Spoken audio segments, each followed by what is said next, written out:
الشیطان الرجیم بسم الله الرحمن الرحیم د وړې شګې سینه کې راته ښکارې د شبنم قطره قطره کې راته ښکارې د لاسونو په لکیرو کې دې وینم زه به څنګه ستا د ذات نه منکرېږم چې په هره زه به څنګه ستا د ذات نه منکرېږم د خپل ذات هر ذره کې راته ښکارې حیرانېږم چې دا زه یم او که ته یې چې په هره آینه کې راته ښکارې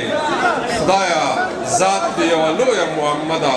ښکارې نه خو په هر څه کې راته ښکارې تاسو یو 2 منټه انتظار وکړئ زه یو 2-3 خبرې کوم بیا ستاسو نه اجازت اخلم د ټولو نه اول خو زه تقریبا د 13 کالو نه په ادبي میدان کې موجود یم او کوهاټ ته راغلی یم د کوهاټ خټکو د کوهاټ بنګشو د کوهاټ اورکزو د کوهاټ نورو قبیلو د کوهاټ افریدو سیدانو د کوهاټ صاحبزادګانو اخونزادګانو اعوانو تاسو ته د مبارکي چې ما په تاریخ کې هم په کوهاټ کې دومره غټه مشاعره نه ده لیدلې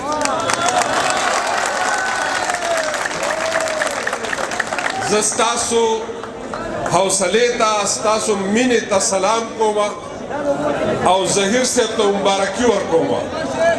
ظهیر صاحب چې دی ستاسو دوست دی ستاسو د ژبې پتنګ دی ستاسو د ژبې ملنګ دی او دا شاعران چې تاسو نه راغلي دي دا ټول ستاسو د ژبې طوطیان دي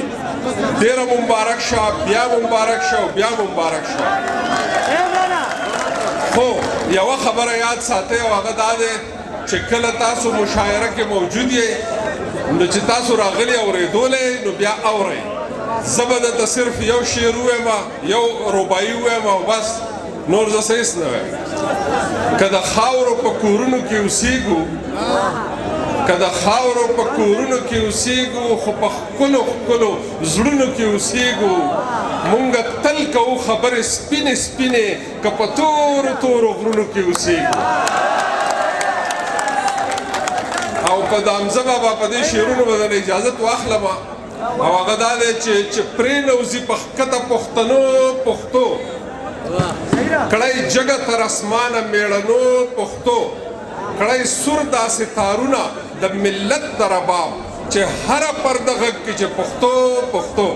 ډېره مننه ډېر مبارک ډېره زیاته مننه ملګرو مشاعره په دې ځای پای ته ورسېده او کسان بهر